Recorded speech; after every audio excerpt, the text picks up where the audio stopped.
Hi. Third time is a charm. First time we recorded this, it didn't save. Second time, Megan forgot what she was talking about. I started vomiting words. We should actually show some of those. Oh, I already words. deleted it. Oh, I didn't. It was bad. I just thought, I don't know the words that are coming out of my mouth. Did you ever watch The Office? Oh, yeah. There's an episode where like Michael's talking. He's like, sometimes I don't even know where this is gonna go, so I just keep talking to see. And that's kind of like what it was, but worse. It was all right. It was bad. And now we're gonna be. So we're gonna try again and hopefully get through this without laughing. I know. We're sorry. We're gonna be real good at this episode now. Just go ahead and start. I'm a mess. Hey guys, welcome back to Called to Homeschool, episode number 22 today. We're going to be talking about fear and faith. Yes, to have faith and to not fear. Yes. So let's talk first. Why do we even feel fear, and is it a useful emotion? It definitely is a useful emotion. Our body needs it, right? We do. Like if you are being chased by dogs, fear is going to kick in and is going to tell you to run. Yes. I was running once and some dogs came after me and it was super scary and fear kicked in so I could sit and scream for the farmer to come out and get his wild dogs that were trying to nip at me. But fear was totally useful because it saved my bacon and I didn't get bit by these dogs. So there are lots of times fear is super helpful, like don't touch fire. Don't climb in an oven, right? Like look both ways before yeah, crossing the there street. you go. Just basic safety things, Yes. right? Fear is a good thing. But sometimes fear is not helpful if it stops us from something that is going to give us growth or something that we know we're supposed to do, like called to homeschool. Yes. So there's a lot of really scary things in this world. And if we were constantly held back by our fears, there wouldn't really be much that we would do in our lives. No, especially not with the technology and the things that we have today. You wouldn't have to leave your house. Right, yeah, but that would really be no way to live.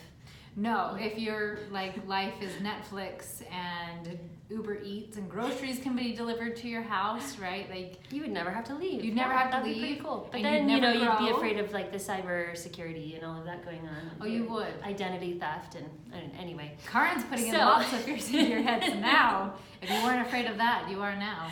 So anytime you're going to be making a hard decision in your life, you're going to be afraid of some things, right? There's going to be a little fear involved. But you're going to need to make them with faith. Faith that things are going to turn out the way that they're supposed to be. I've always felt like fear and faith are sort of opposites, and there's another opposite of fear we'll talk about in a minute. But I really think that God's going to guide your path as you're praying for answers to things that you want to figure out in your life. And I have a little scripture that I love in Mark, verse 36. It says, "Be not afraid, only believe." And I really feel like that's true. That if you believe and you have faith, that you'll be led to the things that are right for your life and your path. And that doesn't mean that it's going to be a smooth path. Oh, no. Like, I think that's a good thing to remember. Like, I was called to homeschool, so it's going to be perfect and beautiful. Yes, and my kids are just going to sit there and be like, Mom, I love this. And your husband's going to be like, I don't care that you didn't make dinner again, and your sweats look so good on you. And I love it when the floor's not vacuumed. Right? Like, it doesn't mean that it's this sweet, smooth sailing thing. And that is true in anything, not just homeschooling. Yeah. There are going to be some obstacles and bumps in the road, and can you continue on when fear shows its ugly head? Yeah, and I think it's really important that you do, that you have courage and keep going through those hard times. Yes, because courage is just the opposite of fear, because courage is being afraid and doing it anyway, which is just taking that leap of faith. Yeah.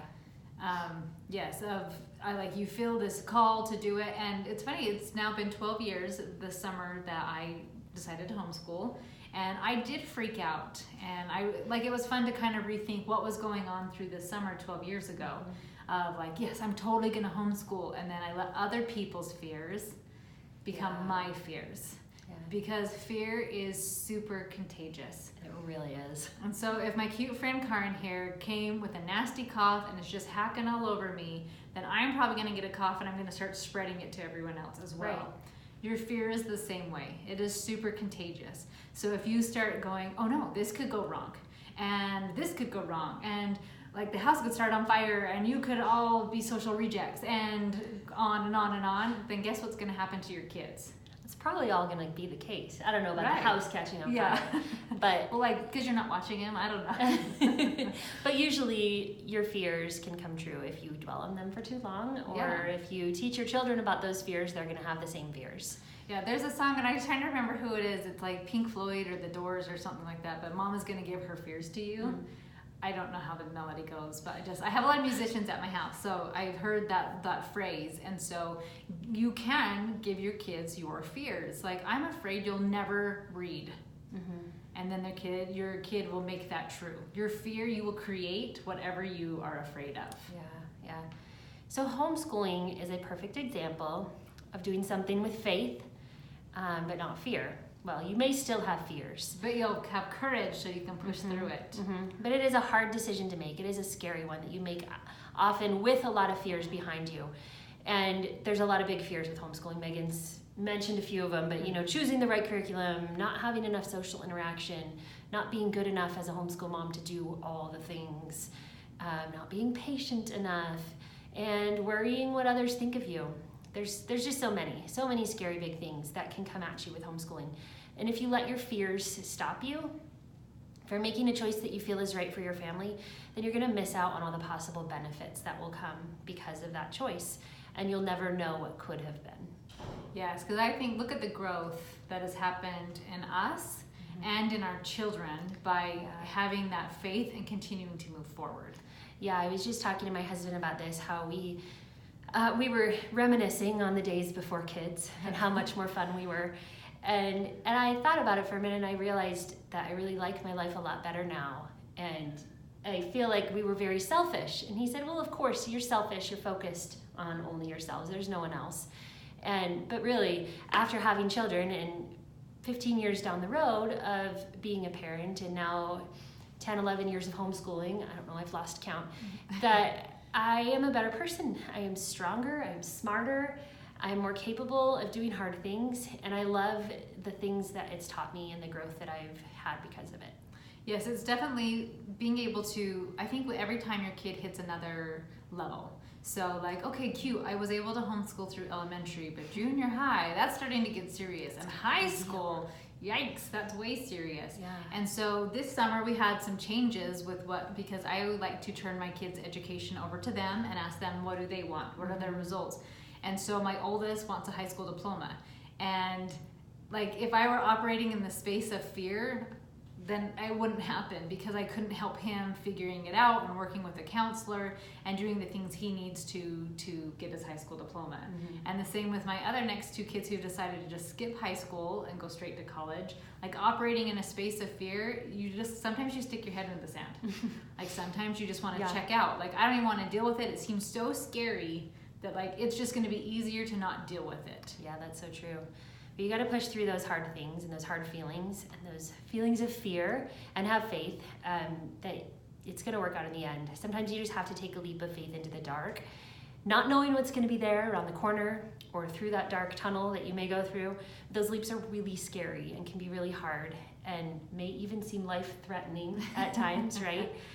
But when you come out on the other end and have learned from that decision you've made, you're going to see beauty, and you're going to see why you made that leap in the first place, and be glad you did. Yes, I think so. What's the hymn that's "Fear not, I am with thee"? With you or with thee? You know what I'm talking? How firm a foundation? How firm a foundation. Yes, I love that line. How fear not, I am with thee. Mm-hmm. And I think what a great mantra, a great thought to tell yourself. Like, when you're afraid, like, fear not, he is with me. Mm-hmm. Like, I may feel inadequate, and that's okay, because he's going to fill in the gaps. Yeah. I don't know everything about history, but he does, and he's going to fill in the gap. Right. And I love being able to just trust in my Father in heaven, and knowing that I don't have to have all the answers. And that's so much easier to operate in that space of faith, because you know, like, he's going to be with me. He's going to help me fill in the gaps. Yeah, definitely. So an answer to prayer is usually going to come after you take some action. I've learned. Yeah. And, it doesn't just show up in a pretty box and like, no. here, Karyn, here's step by step of You what to do. may just pray your little heart out, but until you make a decision and make a choice in one direction or the other, you're often not going to get the full answer of what you think you need.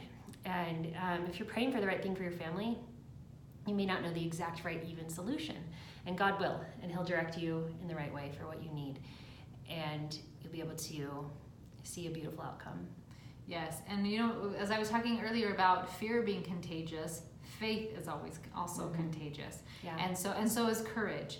So what a beautiful example that you are being for your children. Like, and I love being so open like that. Like, this was scary for me and I did it anyway. Because then your kids will face something. Like, maybe they want to audition for a theater. And they're like, but I've never sang in front of people. I've never acted before. I'm terrified, but I really want to do this. And then like, well, my mom is afraid, but she did it anyway. So if my mom can have courage, like, I can do this too. Yeah. I tell my kids all the time how awesome I am. But Megan likes to talk about how awesome she is. I do. But I love it because my kids, they show up the same way. Like, they're like, I'm really awesome. I'm like, yes, you are really awesome. And so whatever fire you want to fuel, like if it wants to be fear, you can fuel it. You totally can. But it's probably not going to give you the result you want. Or if you want to fear having faith and having courage, fuel that fire, because that's going to give you a really rewarding and awesome life that may be a little bumpy, but like so worth the bump. Sometimes bumps, like I drive a big 15-passenger van, and the back row is the best place in the bumps, right? Like, it's exciting, you don't know what's going to happen, and like be able to go over those bumps with the courage and the faith, and like, it's going to be bumpy, but that's kind of part of the adventure. Yeah, definitely. So do you want to share about your book? She's got this awesome book that she wrote. Yes, it is. Those are my favorite words. Awesome and amazing. I should have called it the awesome book. But it's called Fight, Flight, or Freeze. And in the book, it is talking about for a child that's in the jungle and sees a jaguar and says, well, what do you think you want to do? Do you want to fight? And it explains fighting would be going up and punching the jaguar or getting a stick. It doesn't say that. I shouldn't say that. Like, I didn't make it graphic.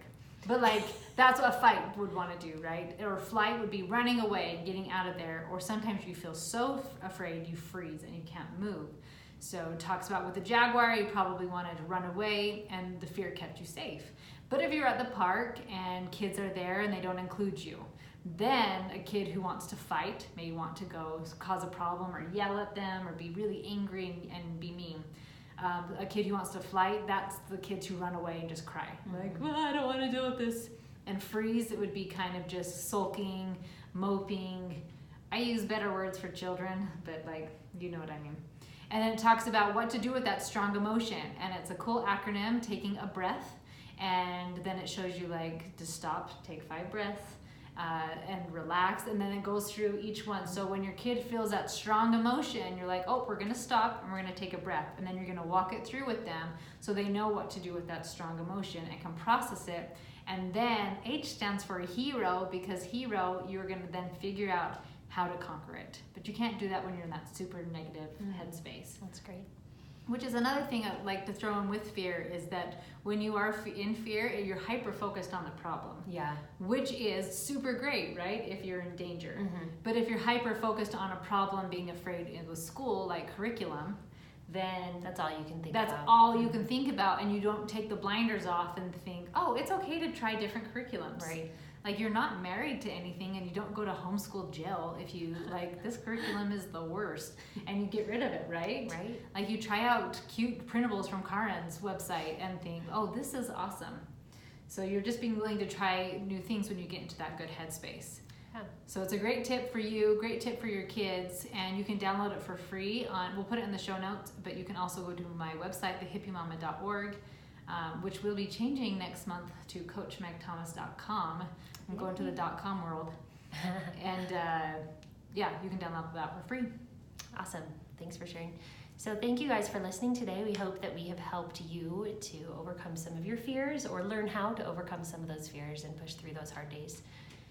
Absolutely. And if you get stuck, remember to hit me up for a coaching session and to help you get through those fears. And I love doing that. So have a wonderful week. I think it recorded.